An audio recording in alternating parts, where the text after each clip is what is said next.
জয় জয় সাধু গুরু বৈষ্ণব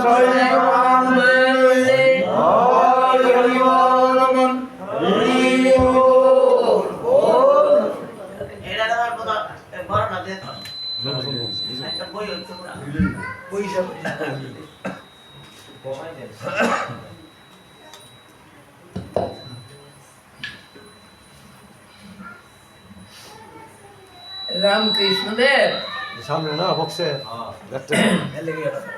কলকাতা কেশব চন্দ্রের বাড়ি যাইব চাকে দেখো তো ওখানে আজকে দেখো আমি তো সবসময় একটা সাধারণ দেশে থাকতো এক কাপড়ে অর্ধেকটা পড়তো আর একটা গলায় তো তিনি যে কেশব বাবুর বাড়ি নিমন্ত্রণ করছে এই কেশব বাবু কুলদিয়ারের রাধার পোড়ালোকে নিয়ে দিয়েছি ওরা বুঝেন কত জমিতে তো সব তো এই সাহায্য বিদ্যা করেছে তো ঠাকুর দেখ সাধারণ বেশি হয়েছে পরে ঠাকুর কইতেছে কথা ভাষাটা নেই আমার লাইক করবো নি কেন যেই সব আমি যোগায় বইছে এই সব আমি তো আমার লাইক করবো নি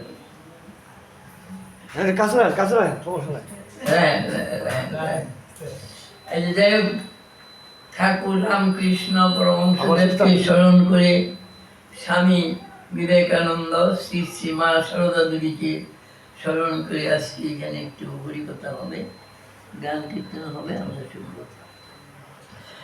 ওম অখণ্ড মণ্ডলাকারং ব্যক্তম যেন চলাচলম তৎপদং দর্শিতাম যেন তস্मै শ্রী গুরুবে নমঃ গুরু ব্রহ্মা গুরু বিষ্ণু গুরুদেব মহেশ্বর গুরুরেব পরম ব্রহ্ম তস্मै শ্রী গুরুবে নমঃ অজ্ঞানতিমিরান্ধস্যং জ্ঞানাঞ্জনশলাকয়া চক্ষুর্মিলিतं যেন তস্मै শ্রী গুরুবে নমঃ মুখং করোতি বাচালং পঙ্গুলং গতিগিরিং যৎকৃপাতমহং বন্দে পরমানন্দমাধবম ওম নমো ব্রহ্মণ্য দেবায় ব্রহ্মণ্য হিতায় চ জগদ্ধিতায় শ্রীকৃষ্ণায় গোবিন্দায় নমো নমঃ হরি মুরারি মধুপেটবালি গোপাল গোবিন্দ মুকুন্দশ্বরে যজ্ঞেশ নারায়ণ কৃষ্ণ বিষ্ণু নিরাশ্রয় মাম জগদীশ রক্ষ ওম স্থাপকায় চ ধর্মস্য সর্বধর্মস্বরূপিণে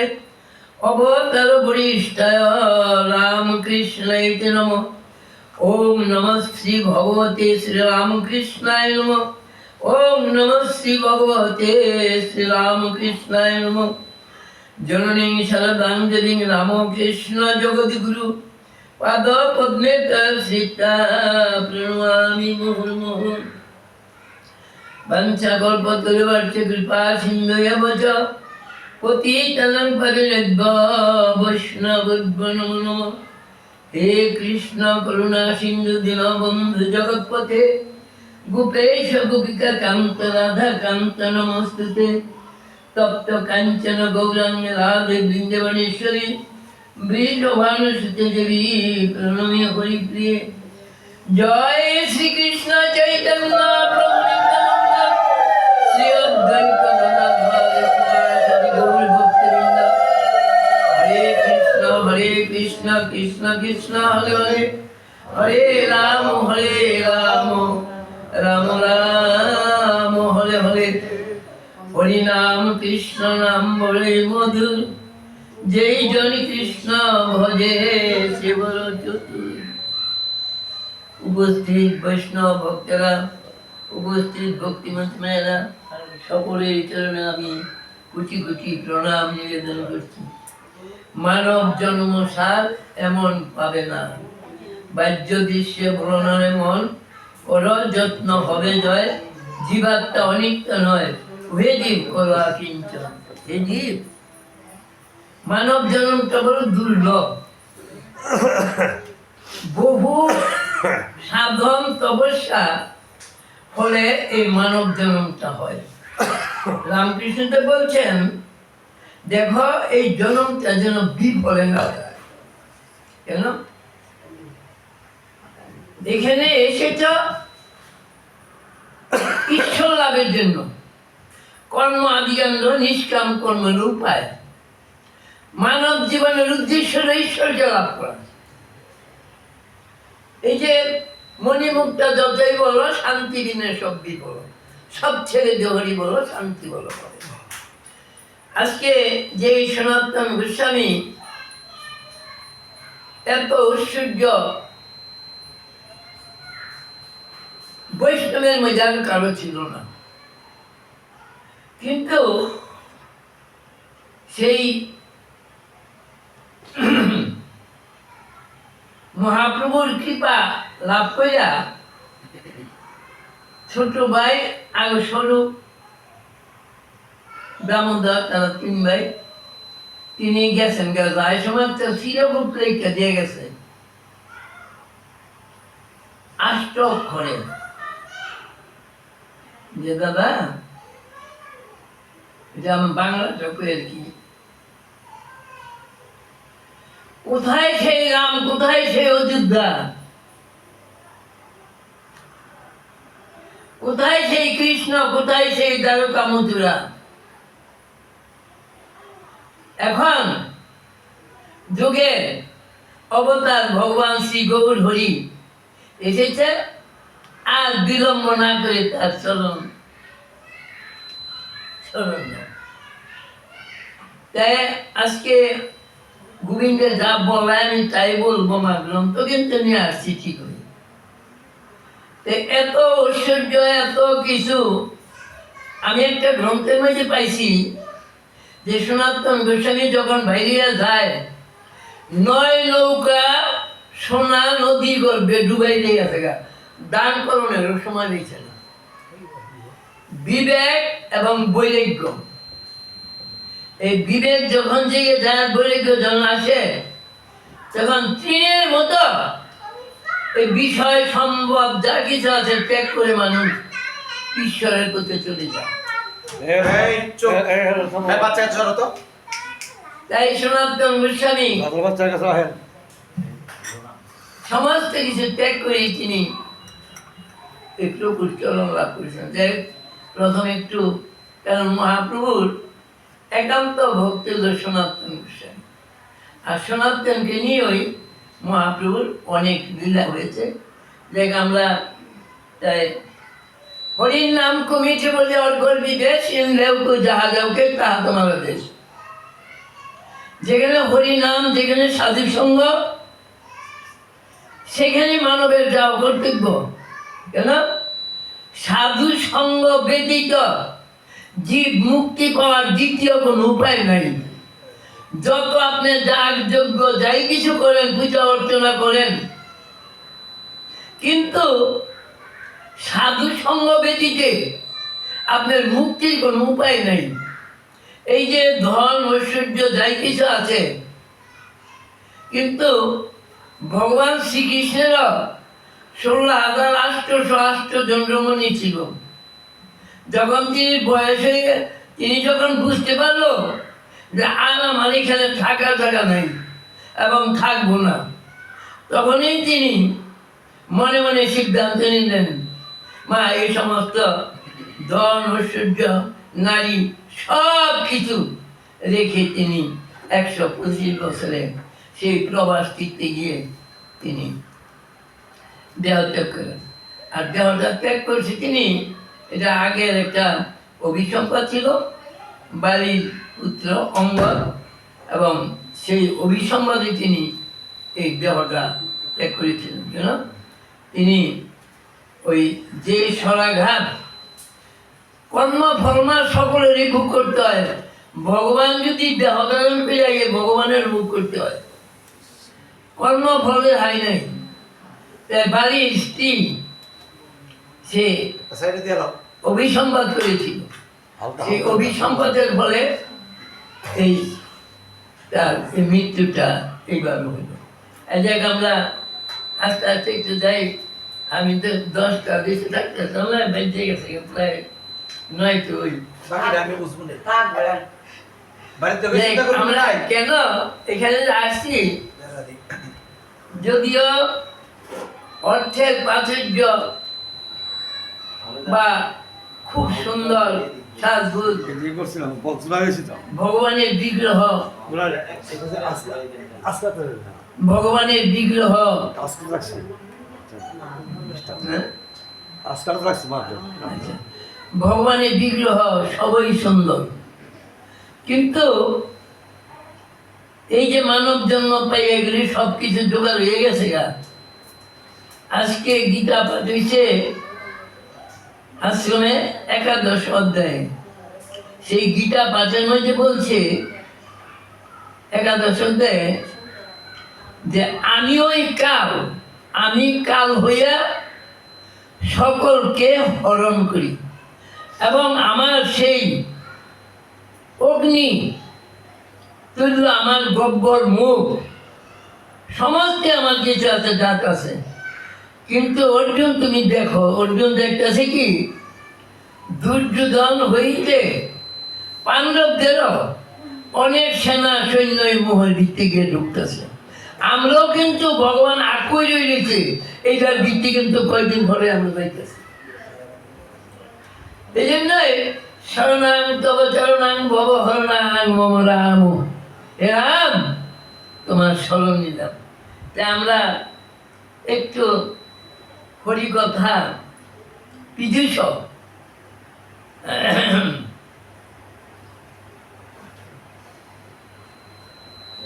কারণ আপনি আমার যে আগে কইতেন তাহলে আমি একটু অন্যরকমের প্রস্তুতি। কোনো প্রস্তুতি লাগবে আচ্ছা যাই হোক, আমার না এখানে আমার তো কোনো আমি কোনো চেহারা ফাটবো না, আমি কোনো ইয়ে না। সুন্দর একটা এটা খুললে আনেন ধরেন এটা না এটা চন্দন রেখে দাও আচ্ছা, ভাগবতম শ্রবণ মঙ্গল কেন?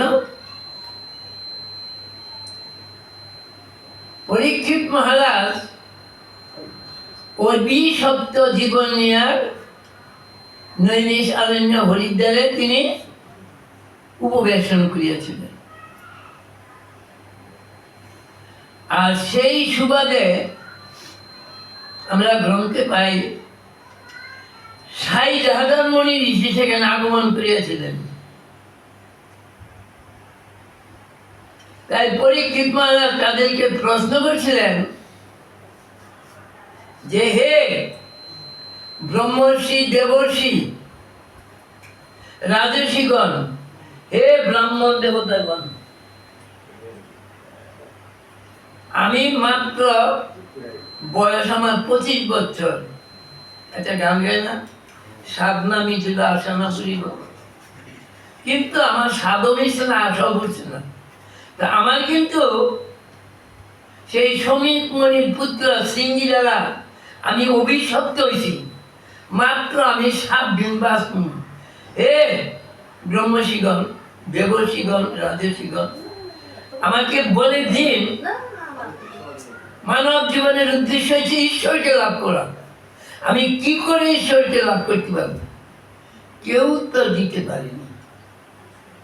এমন তো অবস্থায় মহামণি সুখদেব তিনি যখন বুঝতে পারলেন, জানতে পারলেন মা গঙ্গার কৃপায় যে মহারাজ পরীক্ষিত শাপগ্রস্ত হয়ে গঙ্গার তীরে উপবেশন করেছিল, তাই তিনি অনাহুতের ন্যায় লম্বায়মান দেহ, কন্দর্পের ন্যায় সুন্দর, সেই পিঙ্গল বর্ণ চুল যথাযুতধারী সেই মহামণি সুখদেব এসে উপস্থিত। মাগো একটু দয়া জানি কেন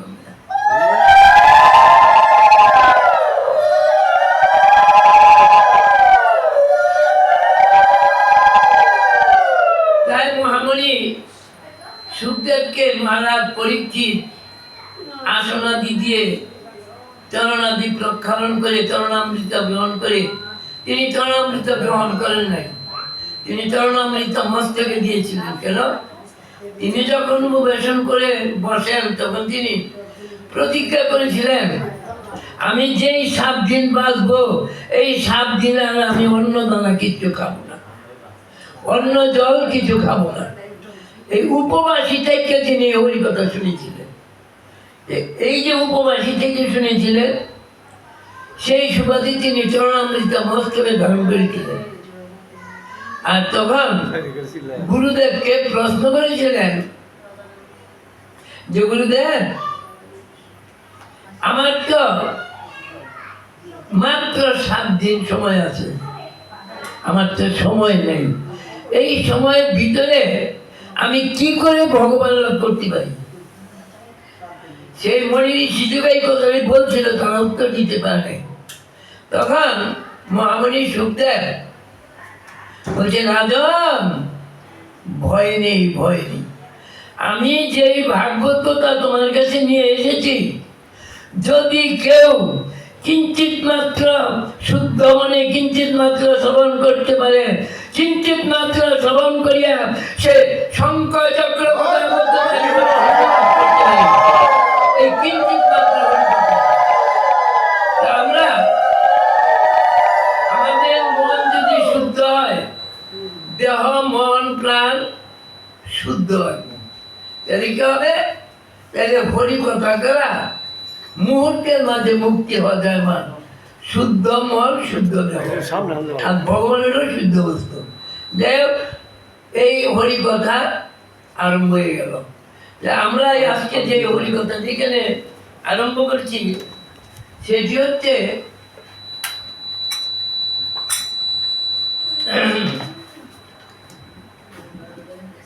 আসলে ঘুরলে বলে তো মহা আর পাঁচশো কি তো দুজন আসেনি বড়শো কি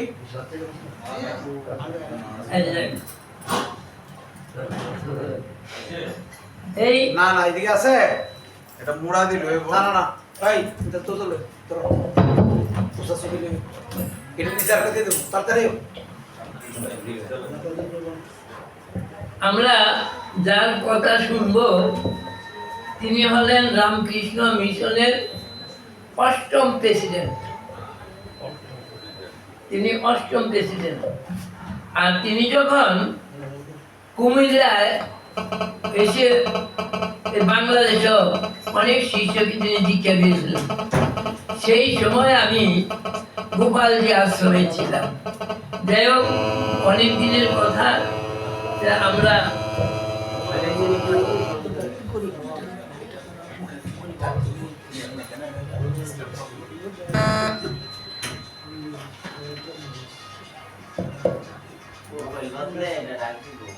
মোবাইল মোবাইল বন্ধ করে মোবাইল চালে বুঝলি মোবাইল আছে তো ভালো আছে না না ঘুমায় মাদক দিয়ে আছে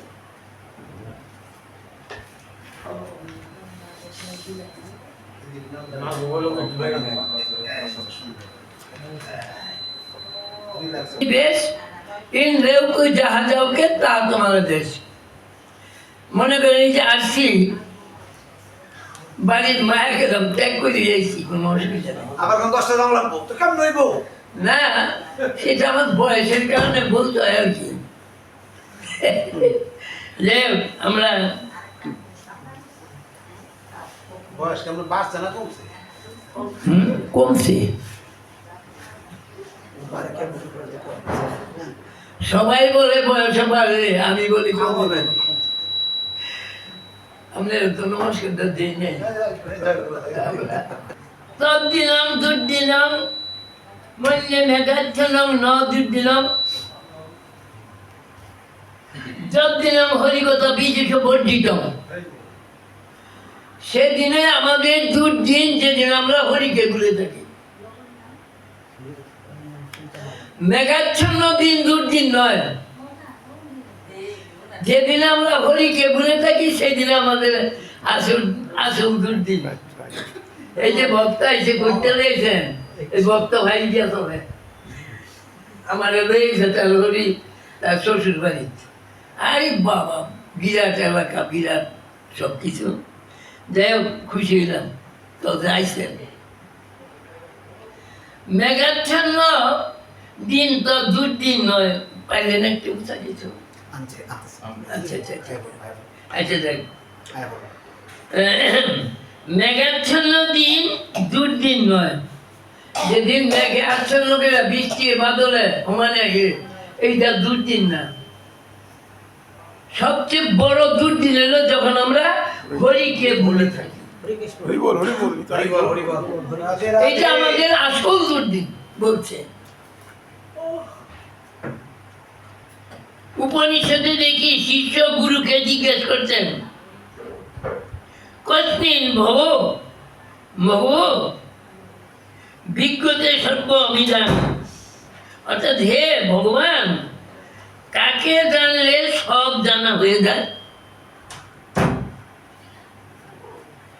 কাকে জানলে সব জানা হয়ে যায়?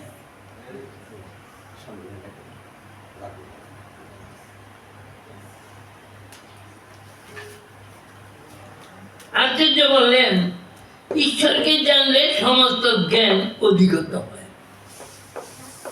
এটা এই যে বুঝতে চলবো, ব্যাস, দেখ তো সরে গেল হ্যাঁ চলবো। এখন কথা হলো, আজকে মনে করেন আজকে যে একটা হরিসভা এখানে ঠাকুর এবং বিগ্রহ দেখ সবাই দেখবার মতো, কিন্তু যেদিন আমি এই দেহটা ছেড়ে চলে যাব, আমার চোখে দর্শন হবে না, কানে শ্রবণ হবে না, হাত পা গুলি ঠান হয়ে যাব, আর বিগ্রহ আমার দিকে দিকে থাকবে, আর আমিও দর্শন করতে পারতাম না। তাইলে এই দেহ থাকতে থাকতে ভগবানকে দর্শন করে আশা ফুরাই দাও। হরি কৃষ্ণ হরি বল তা আমরা কি করছি, হে ভগবান, কাকে জানলে সব জানা যায়? আচার্য বললেন, ঈশ্বরকে জানলে সমস্ত জ্ঞান অধিগত হয়। এখানে যে আমি আপনাকে পাঁচজনের সামনে বসছি, আমি কিন্তু আমার জীবনে 6 বছরের সময় আমার পিতামাতা মারা গেছে, ঈশ্বরের মোহ কিন্তু আমি গেছিলাম। যে একটা বিদ্যা হইল পরাবিদ্যা, একটা বিদ্যা হইল অপরাবিদ্যা। পরাবিদ্যা হইল ঈশ্বরের থেকে আসে, আর অপরাবিদ্যা হইল মায়া। মহারাজের একটু সঙ্গ করছিলাম, সেই গুণে আজকে আমনে লোকে ওই যে বুবাই কথা কই, যে বুবাই কথা কইতেছে কিন্তু আসে না, ওই যে কথা আছে না, যে পঙ্গু লম্বা এদিকে যৎকৃ পাতমাং বন্দে পরমানন্দ মাধব। যদি ঈশ্বরে কি কয় তো পঙ্গু হলেন ওই গিরি বাইতে পারে, আর ঈশ্বরে কি কইলে বুবাই কথা কইতে পারে। এটা কিন্তু আমি কথা কই না, এখানে এটা কেন, এটা মহারাজা, এটা বৃত্তে ঢুকতে বিলা, এটা কথা কইতে। তিনি চোখে দর্শন, তিনি চোখে সব কিছু। যাই হোক, ঈশ্বরকে জানলে সমস্ত জ্ঞান অধিগত হয়, আর জানার বাইরে যায় না কিছু। এই জ্ঞান একটু একটু করে পাওয়া জ্ঞান নয়, এ পূর্ণ জ্ঞান এবং তৎসহ আনন্দ ও শান্তি। আমরা শান্তি চাই, আসলে কি শান্তি পাওয়ানোর মতো কাজ করি? নিরহংকার নিরঅভিমান যদি হতে পারি, কারো ধৈর্য যদি দর্শন না করি, নিজের ধৈর্য যদি আমি বুঝতে পারি, তাইলে আমরা সেই পথের প্রতীক এবং জায়গা মতো যাইতে পারব। পরের অহংকার গরিমা যদি আমার দেহে পায়, কিছুতেই কিচ্ছু হবে না, দেখা যেতে পারব। যত এমএ ভাষাই হোক, যত বিয়ে ভাষাই হোক, আর যত লন্ডন বেরোতে যাই হোক, কোনো কিছু চাই দিব না। তবে এই যে কথাটা কইছে যে হরির নাম কমিছে বলে আর গর্বী দেশ, ইন্দ্রেও যাহা যাওকে তাহা তোমার দেশ, এইটাই তোমার দেশ। দেব বলছেন বিদ্যা 2 রকম, কথাটা আসছে। পরাবিদ্যা ও অপরাবিদ্যা। যারা শুধু শাস্ত্র পড়ে পণ্ডিত হয়েছে তারা অপরাবিদ্যাই লাভ করছে, তারা পরাবিদ্যা লাভ করতে হয়। কারণ শাস্ত্র, আপনি একজন পণ্ডিতকে নিবেন, বাড়ির মাঝে দুর্গা পূজা চণ্ডী পাঠ করেছেন, তিনি অনর্গল চণ্ডী পাঠ করে দেবেন, কিন্তু চণ্ডী পাঠের যে নিয়ম আছে এই নিয়ম অনুসারে যদি চণ্ডী পাঠ করে, সেই চণ্ডী পাঠ করছে লোকেরা মেঘসমণি, এই চণ্ডী পাঠ করছিল, তিনি একদিক দিয়ে মণি আরেক দিক দিয়ে সন্ন্যাসী। যখন আমরা মন্ত্রটা কই, এদিকে যা দেবী সর্বভূতেষু মাতৃরূপেণ সংস্থিতা, নম তৈশ্চরী নম তৈশ্চরী নম তৈশ্চরী নমো নমঃ, যখন আমি মন্ত্রটা পাঠ করলাম সর্বভূতেষু মাতৃরূপেণ, তখন কি আবার কোনো নারী নিয়ে আমি সংসার জন্ম করতে পারবো? এটা কি চলবো? না, এটা চলতো না। কেন? মাতৃরূপে তো আমি প্রণাম করে রয়েছি।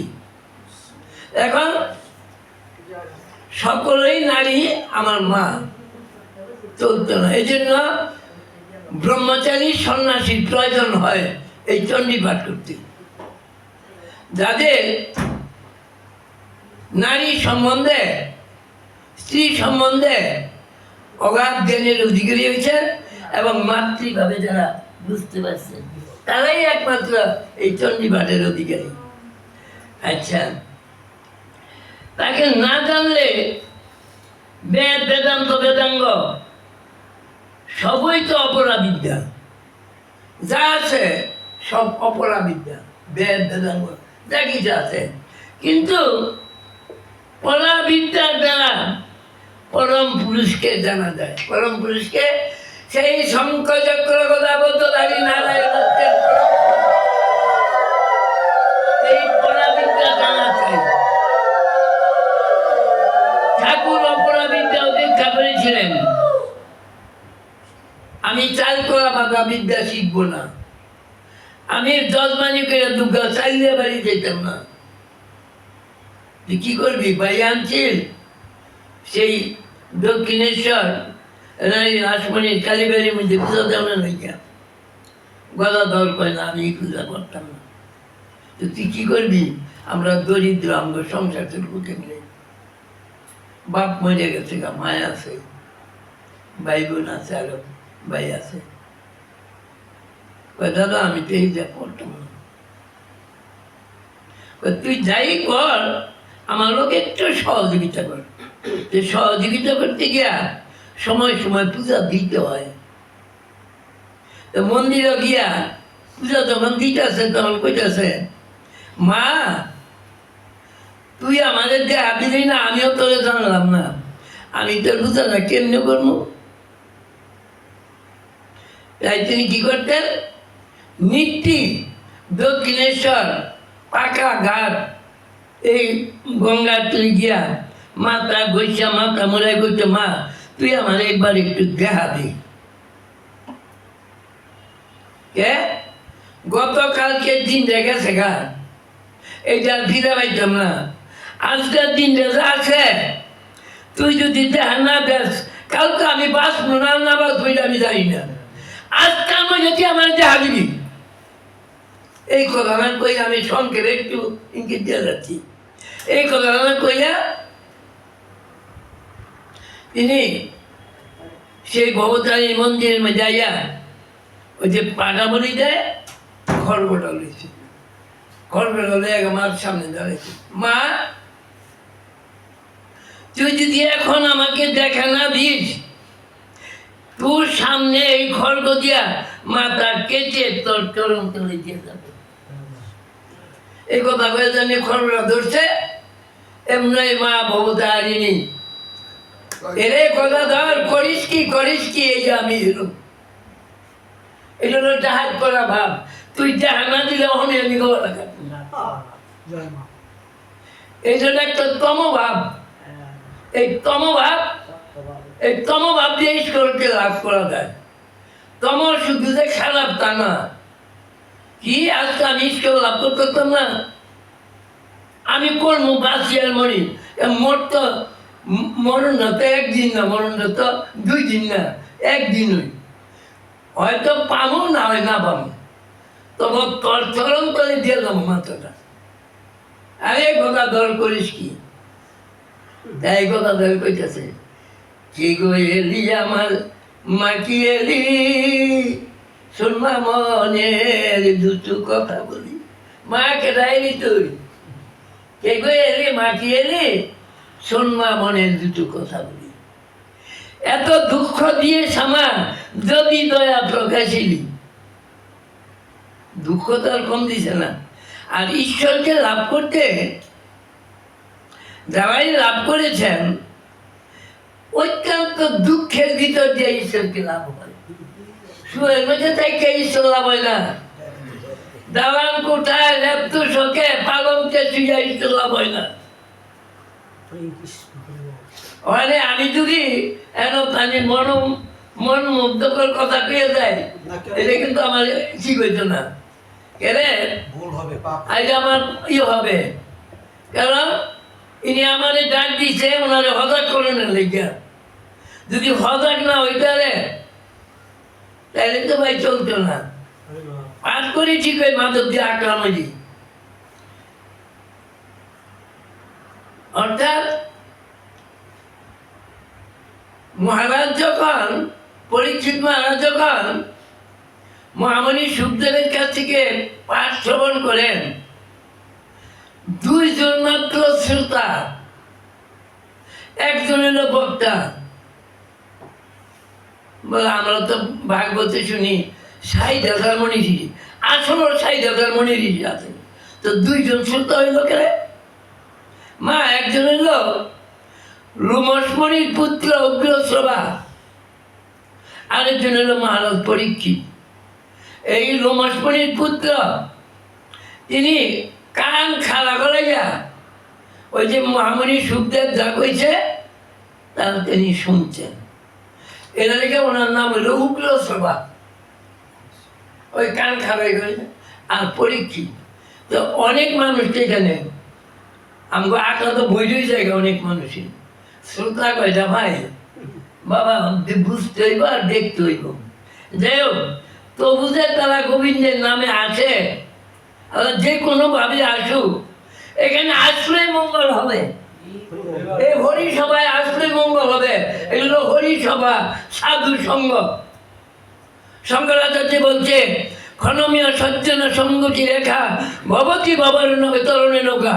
হে জীবগণ, ক্ষণ কালের সাধু সঙ্গ করো, এই সাধু সঙ্গে দ্বারা তোমরা মুক্তি লাভ করতে পারবে। ক্ষণ কালের সাধু সঙ্গ করো। আমরা ঠাকুর অপরা বিদ্যা উপেক্ষা করেছিলেন, বড় ভাই রামকুমার তাকে তুলে নিয়ে গেলেন শাস্ত্র পড়াবার জন্য। রামকুমার জীবিকার জন্য পৌরোহিত্য করতেন, পূজা সেরে চাল কলা বেঁধে নিয়ে বাসায় ফিরতেন। তিনি তো ভাইকে তুলে নিয়ে গেলেন বিদ্যা সম্ভারের জন্য, কিন্তু ঠাকুর সেই চাল কলা বিদ্যা অপরা বিদ্যা শিখতে একেবারেই রাজি হলেন না। কেন? এই যে বিদ্যা দিয়ে ঈশ্বর লাভ হয় না, হে বিদ্যা আমি শিখতাম না। তো তিনি কি মূর্খ ছিলেন? কলকাতার মধ্যে ঈশ্বরচন্দ্র বিদ্যাসাগর, রাজা রামমোহন রায়, গিরিশচন্দ্র সেন, যত বড় বড় মহাপণ্ডিত, হগৌতি গিয়া, শশধর পণ্ডিত, তত্র চূড়ামণি,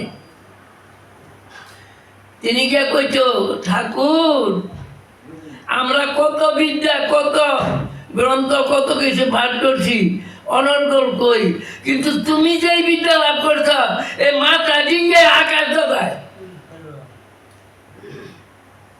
এই বিদ্যা তো আমরা লাভ করতে পারিনি। দেখেন, এই যে ঈশ্বরচন্দ্র বিদ্যাসাগরের কথা বললাম, আমাদের শাস্ত্র আমরা যদি সেগুলি লক্ষ্য না করি, স্বীয় কীর্তি ধরে আমরাও অবরণীয়। তাদের এই মনীষিক উপদেশ বাণী যদি আমরা ধারণ না করতে পারি তো আমরা কি এর মানুষ? এই ঈশ্বরচন্দ্র বিদ্যাসাগর আপনারা সবাই জানেন, আগেকার দিনে সতী প্রথাও আছে, নিয়ে স্বামী মারা গেলে এই স্বামীর লোকে আপ্পাও বান্ধা পরে নিয়ে তাহলে বলা দিত। পরে ঈশ্বরচন্দ্র বিদ্যাসাগর, রাজা রামমোহন রায় এবং সেই রানী রাসমণির মেয়ে জামাই তারা একত্রে বসে বুদ্ধি করলো যে এইটা কিভাবে রোধ করা যায়। এইটা রোধ করতে গিয়া স্বয়ং ঈশ্বরচন্দ্র বিদ্যাসাগরের পোলাকে একটি বিধবা মায়ে বিয়ে করে দিলেন, দিল প্রথা ভাইয়া।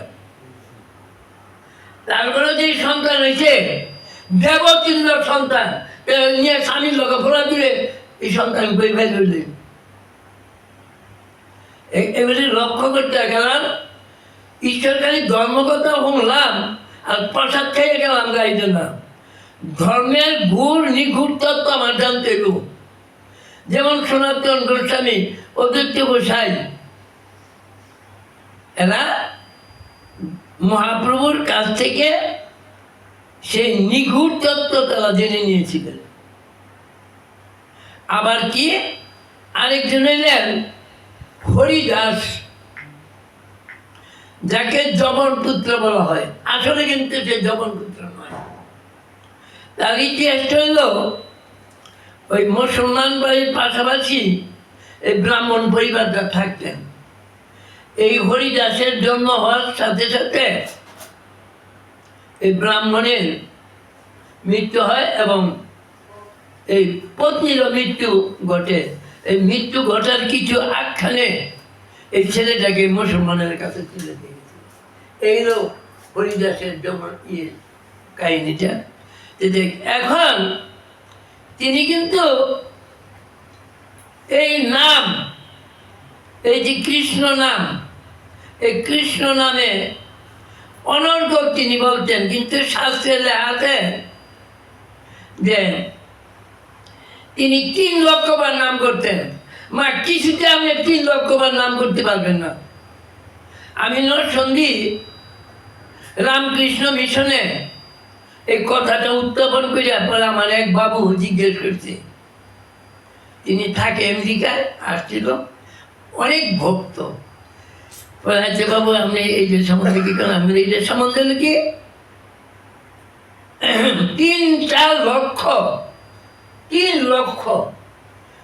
আর আমরা কি 3 লক্ষ, 3 লক্ষ কি কাম ক্রোধ লোভ, এই 3 লক্ষ রেখে তিনি চলতেন, নাম করতেন এই 3 লক্ষ।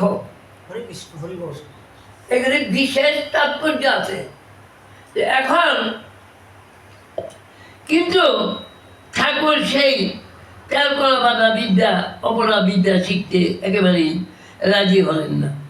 তাই বিদ্যা, ব্রহ্মবিদ্যা, এটার নাম কি? ব্রহ্মবিদ্যা। এখন এই ব্রহ্মবিদ্যাটা কি করে হয়? রামকৃষ্ণদেব কইছে, তুমি আম বাগিচায় আইছ, কয়টা আম গাছ, কয়টা টানা, কয়টা ভাতা গুইনা হিসাব করতে না। ফাটনা ফাটনা আম দেওয়া বাইরে বাইরে খাও, পেট করবো। এই দুনিয়ার মধ্যে আইস, ঈশ্বরকে লাভ করো, সব পাওয়া হয়ে যাবে, সব জানা হয়ে যাবে, ঈশ্বরকে জানা হয়ে যাবে। আমরা কিন্তু ভাই, আমি কিন্তু ছেড়ে ছেড়ে কইতেছি একটু, আমরা কিন্তু কাঁদি। কার জন্য কাঁদি? পিতা মরলে কাঁদি, মা মরলে কাঁদি, ছেলে মরলে কাঁদি, মেয়ে মরলে কাঁদি। আমরা কি ঈশ্বরের জন্য একটু কাঁদছি বলে মনে হয়? নয়ন জল ধরছে? ধরে নেই। তাহলে ঈশ্বরের জন্য যদি তুমি কাঁদতে না পারো, আর ঈশ্বরের জন্য আপন আপন কে আছে? এই যে এখানে বিগ্রহ বসাইছেন, আপন করে বসাইছেন না? এখন এই বিগ্রহে পূজা দিতেছেন, কথা আমার মনে হয়ে যায়।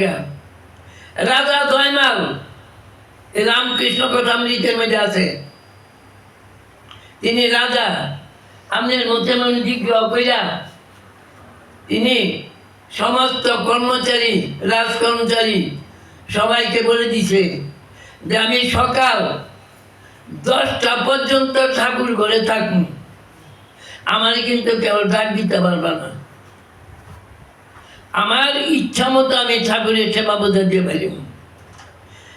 আরেক রাজা এই খবর পাইছে, যারে রাজা জয়মাল তো এই সময়ে সে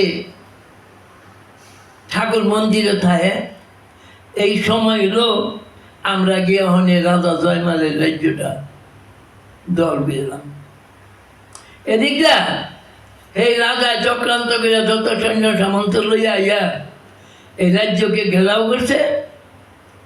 স্বয়ং কৃষ্ণ বলরাম রাজা সেই ঘোড়া লইয়া সকল দিগকে বন্দি করছে, আর রাজাকে আইনা বন্দি করে দিয়ে দিচ্ছে। আর যত কর্মচারী আছে সব কর্মচারীকে আইয়া এই এই মন্দিরের সামনে দাঁড়ায় রেখে কাতলিয়া। অনেক না তো ডাক দেওয়ানের ক্ষমতা নাই, রাজা নিষেধ করছে। রাজা যখন তার পূজা পার্বণ সাজা দেয়, সমস্ত লোকজন সিপাই যারা ছিল এই মন্দিরের পাশে, ব্যাপার কি তখন বলছে আমগরে তো আক্রমণ করছি কেরা অমুক দেশের রাজা। তখন অনেক এই রাজারে বন্দি করে তুইছে, এই রাজা পরে গেছেন গিয়া তোমরা যে রাজামশাই আমি সুযোগ পাই আপনার রাজ্যকে আক্রমণ করছিলাম, কিন্তু আপনার 2 সেনাপতি কইতে আপনি জোগাড় করছেন, আমার এই সেনাপতি দেখান, এই সেনাপতি দেখান।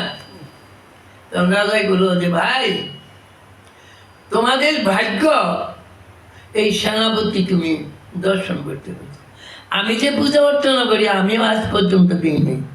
তাই গ্রন্থ আছে, অনন্য মনে গীতায় আছে যে আমাকে স্মরণ করে তার যা কিছু আছে সব আমি রক্ষা করি, আর তার যা কিছু নাই সেইটা আমি নিজে বহন করিয়া তার ঘরে পৌঁছাই। এই হলো অনন্য চিন্তায়, এই যে গীতায় 4th অধ্যায় এই জিনিসটা আছে। এখন কথা হইল কি ভগবানকে পুজবো, পূজার মতো যেন পূজা করে তাকে যেন তার চরণে একটু ফুল জল দিতে পারি, আর তিনি যেন গ্রহণ করেন। আমার কি ক্ষমতা, আপনার কি ক্ষমতা, বাবার এর কোনো ক্ষমতা কোনো কিছু কাটবে না। এই হরিনাম হইল সবচেয়ে বড় ক্ষমতা। যাই হোক, আমরা তিনি পরাবিদ্যা লাভ করে ভেতরে ডুব দিলেন। কি করলেন? একটা গান আছে না, ডুব দিলে মন কালী বলে রীতি রত্না করে রোগার জলে। তিনি সেই পরাবিদ্যা লাভ করে সেই অন্তরে ডুব দিলেন। ডুব দিয়ে কি করলেন? সেই যে হৃদয়ের মধ্যে যে রত্নের খনি আছে, আমরা প্রত্যেকের মধ্যে ভগবান আছে, কই না? কিন্তু তিনি সেই হৃদয়ে টিপ দিয়া সেই শঙ্খ চক্র কথা বলতে দাঁড়িয়ে নারায়ণকে তিনি হৃদয়ে ডুব দিলে মন কালী বলে রীতি রত্না করে রোগার জন্য। রত্নাকর নয় শূন্য কখন, 2টা ডুবে দম না পেলে। তুমি দম সামর্থ্যে 1 ডুবে যাও কুল কুণ্ডলিনীর কোলে।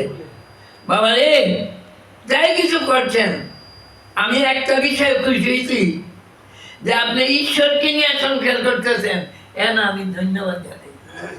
ঈশ্বরের জন্য আপনি অনেক কিছু করছেন। এই আমরা যেন প্রত্যেকে আপনার মতে মন ঈশ্বরকে নিয়ে যেন সংসার করতে পারি, তাইলে সংসার হলো মজার কুঠি। আর যদি ঈশ্বরকে চাইলে সংসার করি, এই হইল মা দুঃখের কুঠি। জনক রাজা মহারাজা, তার বাকি সে ছিল ত্রুটি, সে যে এদিক ওদিক দুদিক রেখে খেয়েছিল দুধের বাটি। জনক রাজা মহারাজা, তিনি সংসার করছেন আবার ঈশ্বর লাভ করছেন। তিনি আগেই তপস্যা করে ঊর্ধ্ব পদে হেডমুন্ডে তখনকার দিনে সেই রামের আমলে ত্রেতা যুগে তিনি উদ্ধবতে হেডমন্ডে তিনি ঈশ্বরের ভক্তি লাভ করছিলেন। ঈশ্বরের ভক্তি লাভ করে সংসারে নামছে, এই জন্য তিনি ডুবে নেন। আর সেই জন্যই মা বসুমতী সীতার রূপ ধারণ করে তার কোলে আইয়া আবির্ভূত হয়েছে, জন্ম নিয়েছে। আর সেই ভগবান রাম রাজা দশরথ যজ্ঞ করেছিল, সেই যজ্ঞের থেকে উৎপত্তি হয়েছে রামের। তাই রাম আসলেন, তাই মা জানকীর সাথে রামের মিলন হল। মা এই যে পৃথিবী, গান্ধী মহারাজ কইতো আমার তিনটা মা, একটা মা হইল আমার গর্ভধারিণী, আরেকটা মা হইল আমার বসুমতী, আরেকটা মা হইল আমার গীতা মা। আমার তিনটা মা। এই ভারতের যখনই দুঃসময় আসে, এই তখন এই গান্ধী মহারাজ এই গীতাটা নিয়ে তিনি হাতে নিয়ে বেরিয়ে পড়েন। তিনি অসহযোগ আন্দোলন করে এই ভারতবর্ষকে ইংরেজের থেকে খোয়াই আনলেন। বাবার এদিকে সাধারণ জিনিস, এগুলি চিন্তা করা বড় কঠিন। কেন সাধন নাই, ভজন নাই। গুরুদেব বাড়িতে এলে, গুরুদেব একটু হরি কথা করবনি, যেমন বাবের চাউলাইটা দিয়ে গেছে। গুরুরে কি করতে হয়? গুরু আসলে ষষ্ঠাঙ্গে প্রণাম করে সিংহাসনে বসাইয়ে চরণ জল করে সেই সমস্ত চরণামৃত গ্রহণ করে পবিত্র হয়ে সমস্ত বাড়ি ঘরে ছিটাই দিতে হয়।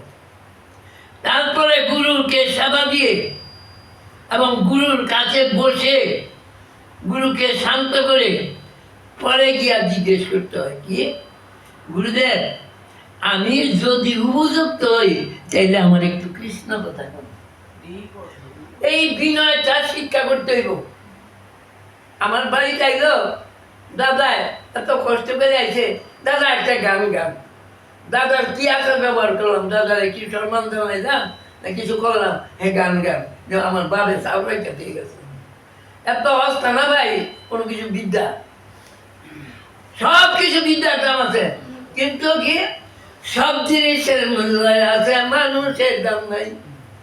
কেনাটার মূল্য আছে, প্রথম যায়, দেওয়াটার মূল্য নাই।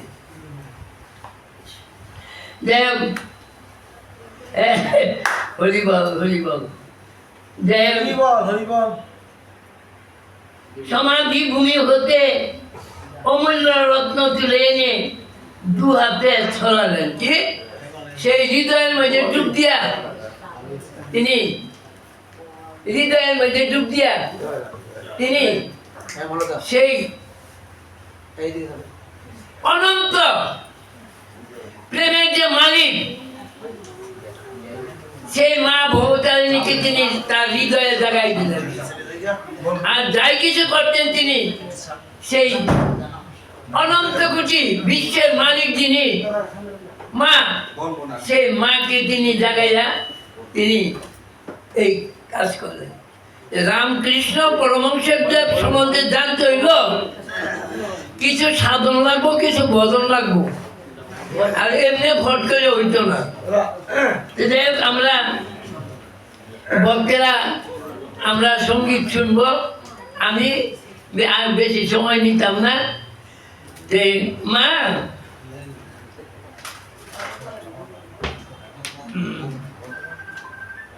সমাধি ভূমি হতে অমূল্য রত্ন তুলে রামকৃষ্ণদেব কি করছে, নিজের অন্তরে ডুব দিয়া সেই মণিমাণিক্য তুল্যা তিনি শুধু আমার ভারতবর্ষ না, সমস্ত ইউরোপ, এশিয়া কান্ট্রি, সব দেশে যেখানে যান এই রামকৃষ্ণের মত আদর্শ এখন চলছে।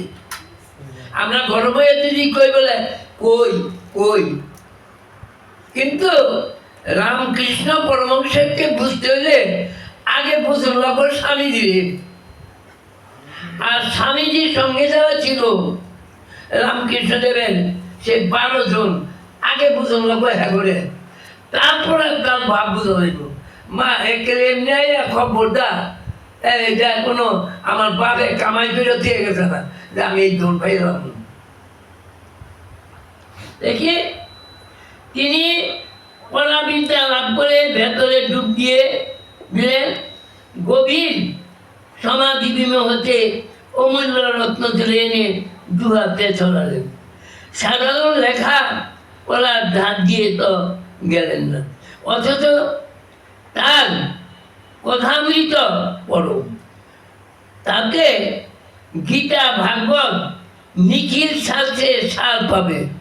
কথামৃতের একটা গ্রন্থ আছে ঠাকুরের কথা, আপনি অন্য কোনো গ্রন্থের দরকারই করতে না, গেলে এমন করে এর ভিতরে সব কিছু ঢুকাইছে মাস্টার মশাই যে এই অমৃত বস্তু পাওয়া যায়, এটার মধ্যে পাওয়া যায়। তবে কি বিভিন্ন শাস্ত্র গ্রন্থ জানা থাকলে, যেমন চৈতন্য চৈতামৃত, এখানে যদি এটার ইঙ্কিত আছে, কিছু ইঙ্কিত দেয় কিন্তু ভাঙ্গে পেয়েছে না, পড়া থাকলে ওই ইঙ্কিতটা মানে মনে আসবে। তাই তিনি কি করে জানলেন এসব জগদম্বার অফুরন্ত জ্ঞান ভাণ্ডার? জগদম্বাকে মা কালী, মায়ের অফুরন্ত ভাণ্ডার। উপমা দিছে কি যে গৃহস্থের বাড়ির মধ্যে অনেকে ধান কিনতে যায় গোলা এবং দাম, যেমন একজনের মাপতাছি করতেছে আর খালি দাম খুললে খালি দিতেছে। এইরকম অফুরন্ত জ্ঞান, এটা ফুরায় না। ঈশ্বরীয় জ্ঞান কোনো সময় ফুরায় না, এটা অফুরন্ত। মহারাজ কয়েকটা দিন থাকতে গেলেন, জীবনে যেই ভুল করছি সারাটা জীবন যদি তার সাথে কাটাইতাম, ঠিক করিয়া পরশমণি করি পরশন লৌহময় দেহ হয় গো কাঞ্চন। যদি পরশমণির পরশ পায় তাহলে লৌহ শূন্য হয়ে যায়, তাহলে অভক্ত ভক্ত হয়ে যায়। আচ্ছা বাবা, তিনি রাজ ছেড়ে দিলেন, ওই যে একজন মাপটা আছে, রাজ ছেড়ে দিলেন।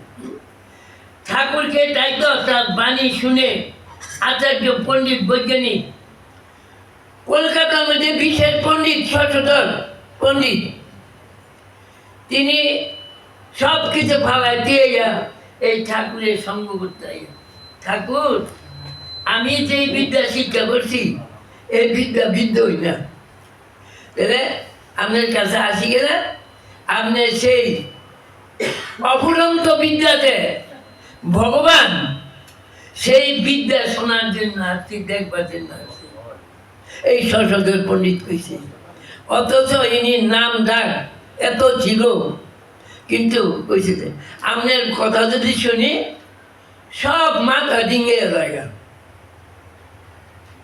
দেখে জ্ঞান ভাণ্ডার তিনি রাজ ছেড়ে দিলেন ঠাকুরকে, তাই তো তার বাণী শুনে আচার্য পণ্ডিত বৈজ্ঞানিক সবাই স্তব্ধ হয়ে যেতেন।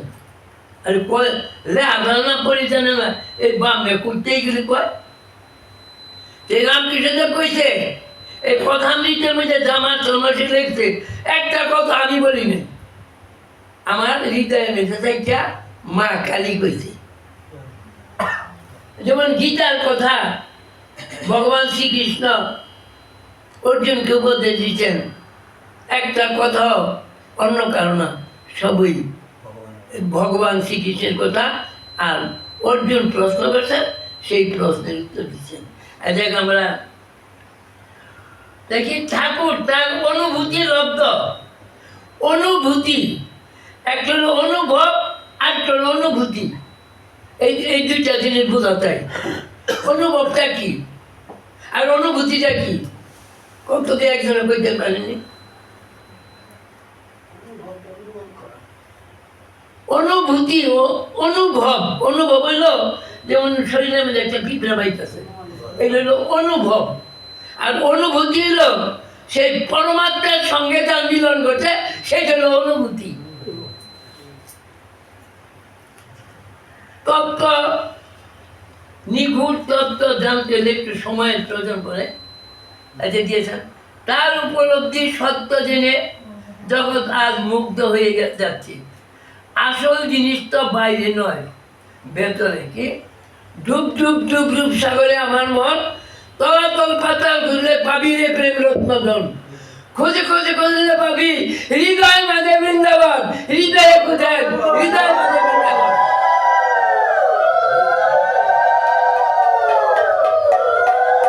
যিনি ভেতরে পূর্ণ করে রয়েছেন তাকে জানলে সব জানা হয়ে যায়, সব পূর্ণ হয়ে যায়। স্বয়ং পদ্মনাভের মুখ পদ্ম হতে বিনিশ্চিত গীতা হলো সর্বশাস্ত্রের সার।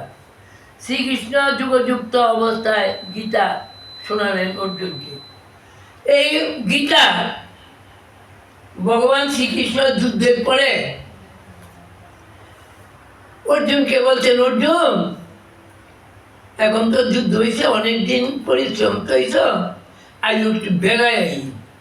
এই কথা কইয়া একটা নদীর পার লইয়া গিয়ে একটা গাছ তলে বইছে।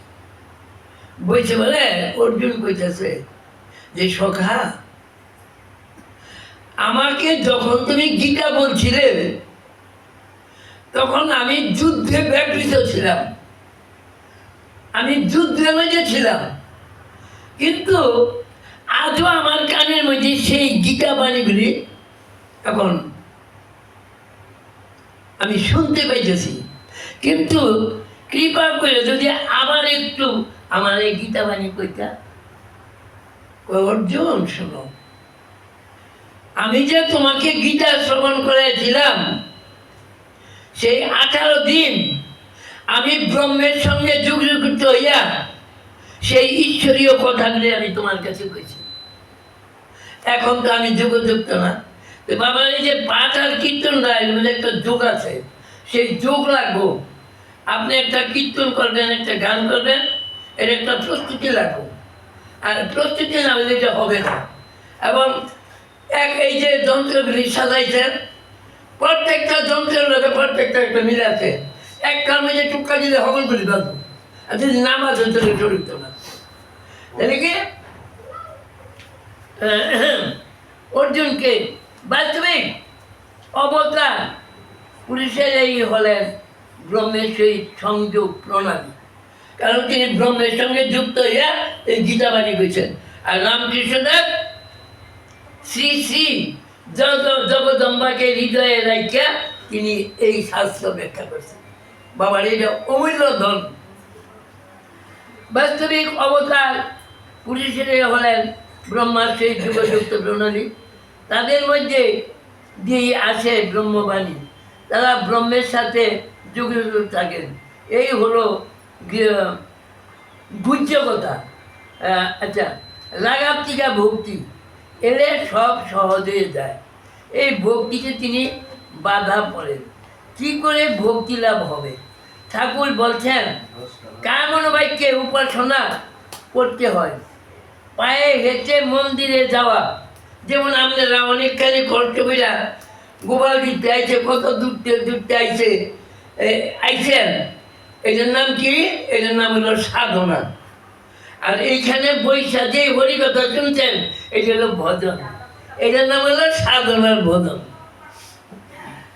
ফুল তোলা, নিজ হাতে তার সেবা পূজা করা, তার নাম গুণ শোনা, মুখে নাম কীর্তন, মানুষের তার লীলা, চিন্তা ও নাম জপ, এইসবই কায়মন বাক্য উপাসনা। শ্রবণ, কীর্তন এবং স্মরণ। এই যে আমরা এখন কী করবো, এখন আপনারা এই রামকৃষ্ণ যে বাণী কথা আপনারা শ্রবণ করছেন, এখন আমরা কি শ্রবণ করবো? ভক্তের মুখে সেই অমূল্য জিনিস সেই গানের মাধ্যমে এখানে ছড়াই দেওয়া হবে। আমরা সেই গান শ্রবণ করে যেন হৃদয়ঙ্গম করতে পারি। তাই সাধু সঙ্গ, যে আগেও বলছি যে ক্ষণমিয়া সজ্জন সঙ্গতি রেখা ভবতী ভবরণ বিতরণের নৌকা। হে জীব, সাধু সঙ্গ করো। আর এখানেও রামকৃষ্ণদেব বলছেন সাধু সঙ্গ চাই। উইটি না হলে শুধু শ্রবণ কীর্তন স্মরণে কাজ হবে না। সাধু মুখে ভগবত কথা শুনে শ্রদ্ধার উদয় হয়, শ্রদ্ধা থেকে আসে নিষ্ঠা, তারপর ভক্তি। তাকে লাভ করতে হলে সাধু সঙ্গ চাই। তাই ক্ষণমীয় সজ্জন সঙ্গ যে লেখা ভবতী ভবর নবে তরুণের মুখে, অল্পক্ষণের জন্য সাধু সঙ্গ তরুণী স্বরূপ হয়ে এই ভবসাগর পার করে দিতে পারে। তাই কুলিন গ্রাম নিবাসী মালাধর বসুর বৈষ্ণবকে প্রশ্নের উত্তরে মহাপ্রভু বলেছিলেন, যাহার দর্শনমুখে আইসে কৃষ্ণ নাম, তারা জানিও তুমি বৈষ্ণব প্রণাম। তা আমরা বৈষ্ণব মানে সাধু বা ভক্ত। যিনি সাধু তার উপস্থিতি বা দর্শন মানে ভগবানের ভগবত ভাবের উদয় হয়। এই যে আজকে তাহলে অনেক দূরেতে আছেন, অনেক জায়গা থেকে আসছেন, তাহলে আমি প্রত্যেকের চরণে কোটি কোটি প্রণাম করি। এই যে একটু সাধু সঙ্গের লোভ করে যে আসছেন, ভগবান রামকৃষ্ণ এবং ভগবান শ্রীকৃষ্ণ, মা দুর্গা সকলকে যেন তার এই ভক্তি প্রেম দিয়ে সকলের হৃদয় যেন পূর্ণ করে দেয়। বাবা একটু দিয়ে একটা গান শুনবো, পরে আমার বিদায় আমরা বিদায় জানাচ্ছি, চিন্তা করেন না। যাই কোনো মা, করেন না। আজকে এখানে রাখলাম। যদি এই পাঠ আপনাদের কিছু ভালো লেগে যায় ভালো মনে এটা দিবেন মহারাজরে, আর যে জানি খারাপ হয়েছে এটা আবার গেল কি জয় মা জয় মা জয় মা। জয় গুরু শিখর প্রণামে, হরি হরি বল, হরি বল। জয় জয় নিতাই গৌর শিখলাম প্রণামে, হরি হরি বল, হরি বল বল। জয় জয় শ্রী শ্রী ভগবান শ্রী রামকৃষ্ণ প্রেমানন্দে, হরি হরি বল, হরি বল বল হরি। জয় জয় শ্রী গুরু মহারাজ প্রেমানন্দে, হরি হরি বল, হরি বল বল হরি। মায়েরা গো, সাধুগুরু বৈষ্ণবেরা, এই আমাকে একটু চরণ দুলা দিয়ে